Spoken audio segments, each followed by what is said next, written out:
சென்னை மெரினா கடற்கரையில் ஏறக்குறைய 3000 வியாபாரிகள் இருக்காங்க. ஒரு நாளைக்கு ஆவரேஜாக 15,000லேருந்து 20,000 பேர் மெரினாவுக்கு வந்துட்டு போகிறாங்க. நல்ல வியாபாரம் நடக்குது.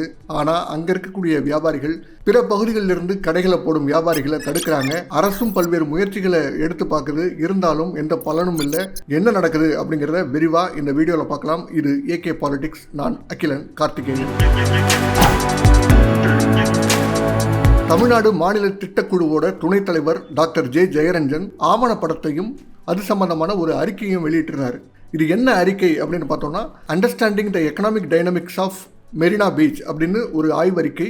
மெரினா கடற்கரையில் இருக்கக்கூடிய வியாபாரிகள், அவர்களுக்கு எந்த அளவுக்கு வருமானம் கிடைக்குது, அவர்களுக்கு இருக்கக்கூடிய பிரச்சனைகள் என்ன அப்படிங்கிறத பற்றிலாம் விரிவான ஒரு ஆய்வை பாப்புலஸ் எம்பவர்மெண்ட் நெட்வொர்க் அப்படிங்கிற நிறுவனம் ஆய்வு செய்திருக்காங்க. இந்த ரிப்போர்ட்டை தான் டாக்டர் ஜே ஜெயரஞ்சன் வெளியிட்டார். முதலாவதா, இந்த மெரினா கடற்கரையில் இருக்கக்கூடிய வியாபாரிகளுக்கு அடிப்படையான ஒரு பிரச்சனை என்ன அப்படின்னு பார்த்தோம்னா, கிளைமேட். கடுமையான வெயில் இருக்கும் போதும் அல்லது கடுமையான மழை இருக்கும் போதும் அவங்க பெரிய அளவில் பாதிக்கப்படுறாங்க. இந்த மெரினா கடற்கரை அப்படிங்கிறது 12 கிலோமீட்டர் நீளம். வடக்கில் அண்ணா சதுக்கம் அந்த இடத்துல தொடங்கி தெற்க பெசன் நகர் பீச் வரைக்கும் இருக்கக்கூடிய இந்த 12 கிலோமீட்டர் மெரினா பீச்சோட ஏரியா அப்படின்னு சொல்றாங்க. இதுல இந்த அண்ணா சதுக்கத்திலிருந்து கலங்கரை விளக்கம் லைட் ஹவுஸ் வரைக்கும் இருக்கக்கூடிய இந்த இடர்பட்ட பகுதிகளில் நிறைய கடைகள் இருக்கு. இந்த கடைகளில் தான் இந்த ஆய்வை இவங்க மேற்கொண்டிருக்காங்க. இங்கே என்ன மாதிரியான பிசினஸ் நடக்குது அப்படின்னு பார்த்தோம்னா, சிப்ஸ் கடைகள், பஜ்ஜி போடுற கடைகள், பானிபூரி விற்கிற கடைகள், இந்த மாதிரியான கடைகள் இருக்கு. சுண்டல் இந்த மாதிரியான பொருட்கள் விற்கக்கூடிய தள்ளுவண்டிகள் இருக்கு. இது மட்டும் இல்லாம மதிய சாப்பாடு கிடைக்குது, இரவுல சாப்பாடு கிடைக்குது. இந்த மாதிரி சாப்பாடு விற்கக்கூடிய கடைகளும் இருக்கு. ஐஸ்கிரீம்ஸ் கடைகள் இருக்கு. இதை தாண்டி குழந்தைகள் கேம்ஸ் விளையாடுற மாதிரியான நிறைய பிசினஸ் நடக்குது. சின்ன சின்ன ராட்டனங்களா இருக்கட்டும், குதிரை சவாரியா இருக்கட்டும், பலூன் ஷூட்டிங்கா இருக்கட்டும், இந்த மாதிரி நிறைய விளையாட்டுகளும் இங்க பிசினஸா மேற்கொள்ளப்படுது. நான் ஏற்கனவே சொன்ன மாதிரி 15,000லேருந்து 20,000 பேர் ஒரு நாளைக்கு விசிட் பண்றாங்க. இந்த இடத்துல எக்கனாமிக் ஆக்டிவிட்டி அதிகமாக இருக்கிறதுனால இந்த ஆய்வை மேற்கொண்டிருக்காங்க. இங்கே இருக்கக்கூடிய கடைகளோட எண்ணிக்கையை கணிசமாக குறைக்கணும் அப்படின்னு சொல்லி சென்னை மாநகராட்சி தொடர்ந்து முயற்சி பண்ணிக்கிட்டு இருக்கு.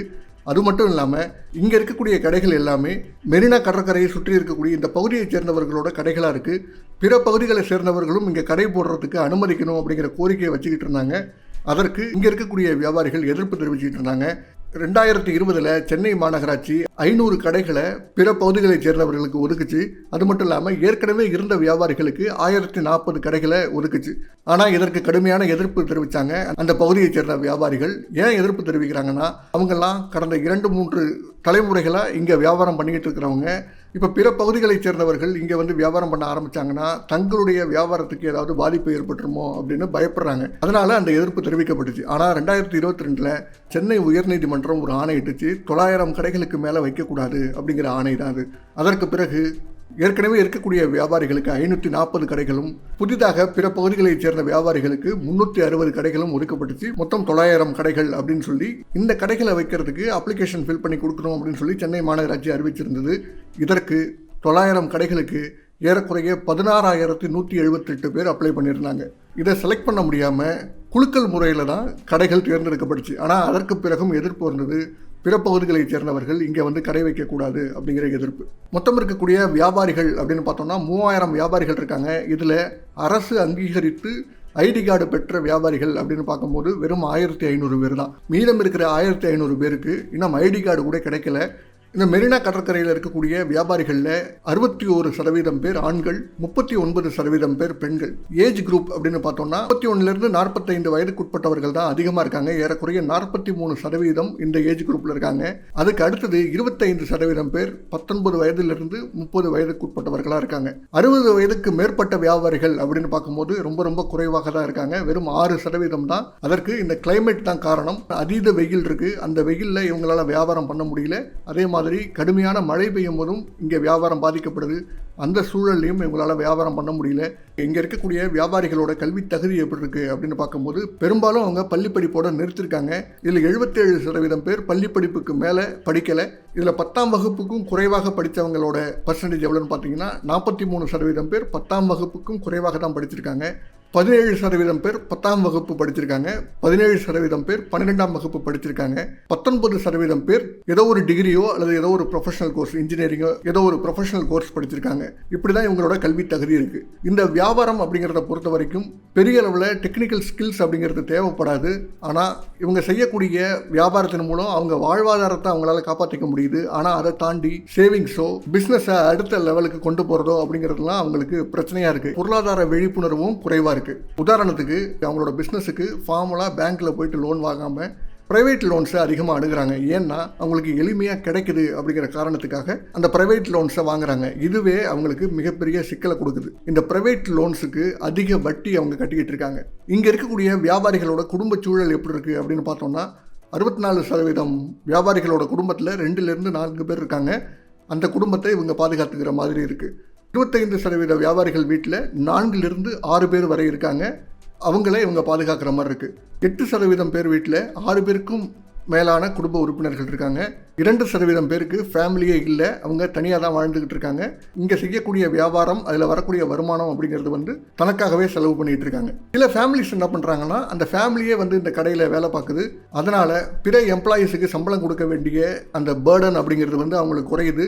அவங்க அந்த வேலைகளை ஷேர் பண்ணிக்கிறாங்க. அதில் வரக்கூடிய வருமானத்தையும் அந்த ஃபேமிலிக்காகவே பயன்படுத்திக்கிறாங்க. இந்த ஷாப்பிங் ஏரியா அப்படின்னு பார்க்கும்போது இதை 3 பிரிவுகளாக இந்த ஆய்வில் பிரிச்சிருக்காங்க. ஒன்று அண்ணா சதுக்கம், அதை சுற்றி இருக்கக்கூடிய பகுதிகள், அதாவது தலைவர்களோட நினைவிடங்கள் இருக்கு. சென்னை பல்கலைக்கழகம், அந்த மாணவர்கள் இங்கே வந்துட்டு போறாங்க. அதனால அந்த பகுதியில் அதிக கடைகள் இருக்கு. அதற்கு அடுத்தது கண்ணகி சிலை இருக்கக்கூடிய பகுதி, அந்த பகுதிகளையும் நல்ல வியாபாரம் நடக்குது.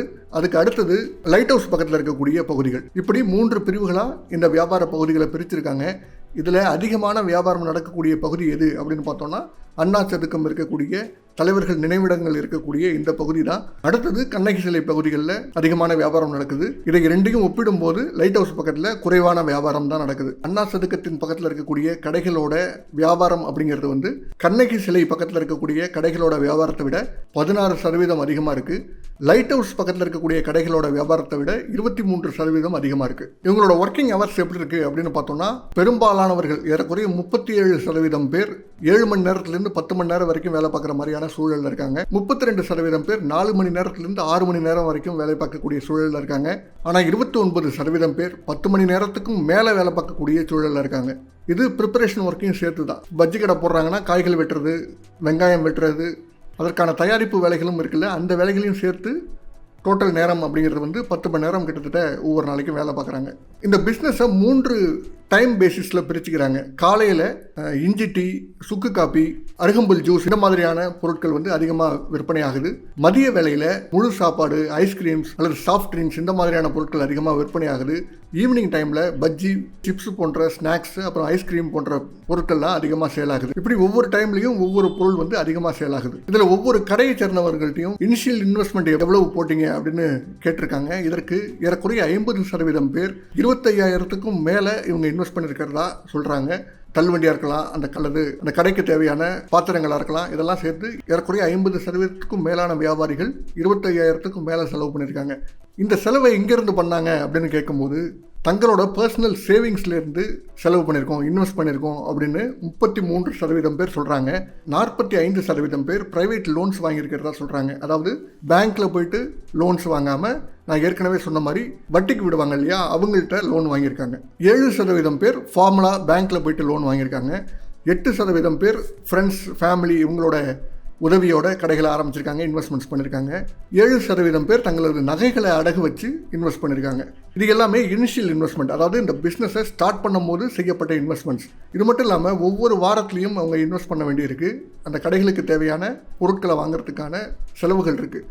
இந்த இன்வெஸ்ட்மெண்ட்ஸை எப்படி பண்ணுறாங்க அப்படின்னு கேட்கும்போது இந்த வீக்லி இன்வெஸ்ட்மெண்ட்ஸை 2,000 ரூபாய்க்கு மேலே பண்ணுறவங்க ஏறக்குறைய 57% பேர், மீதம் இருக்கிறவங்க அதை விட குறைவான இன்வெஸ்ட்மெண்ட்ஸ் தான் பண்ணுறாங்க. இந்த மொத்த வியாபாரிகளில் வீக்லி இன்வெஸ்ட்மெண்ட் பண்ணுறவங்களுக்கு 56% பேர் யாரும் லோன் வாங்குறது கிடையாது, அவங்களோட சொந்த காசை போட்டு இன்வெஸ்ட் பண்ணிகிட்டு இருக்காங்க. 46% பேர் லோன் வாங்கி இந்த வீக்லி இன்வெஸ்ட்மெண்ட்ஸும் பண்ண வேண்டிய சூழலில் இருக்காங்க. இந்த பிஸ்னஸ் ஆரம்பிக்கிறதுக்கு ஆரம்பத்தில் கடன் வாங்கி அதற்காக வட்டி கட்டிக்கிட்டு இருக்கவங்களோட எண்ணிக்கை அப்படின்னு பார்த்தோம்னா ஏறக்குறைய 28% பேர் 5%க்கும் குறைவான வட்டியை கட்டிக்கிட்டு இருக்காங்க.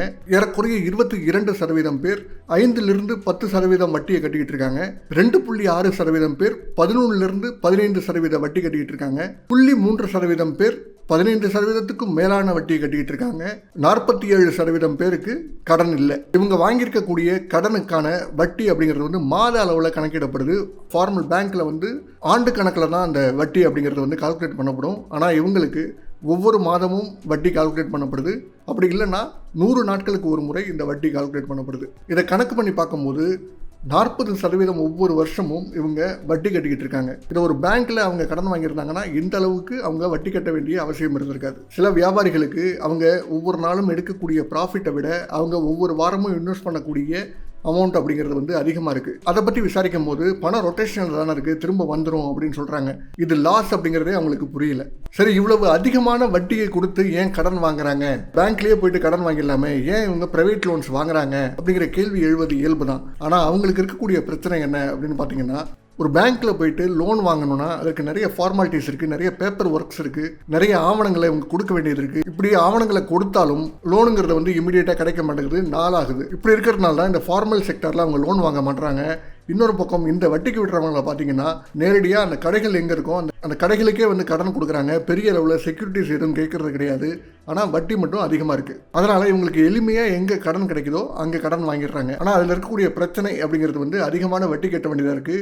அதனால் பெரிய அளவில் சேவிங்ஸ் பண்ண முடியல. எதிர்காலத்தில் தங்களோட பிஸ்னஸை டெவலப் பண்ணுறதுக்கும் எதுவும் பண்ண முடியல. திரும்ப திரும்ப கடன் வாங்கக்கூடிய சூழலையே அவங்க இருக்காங்க.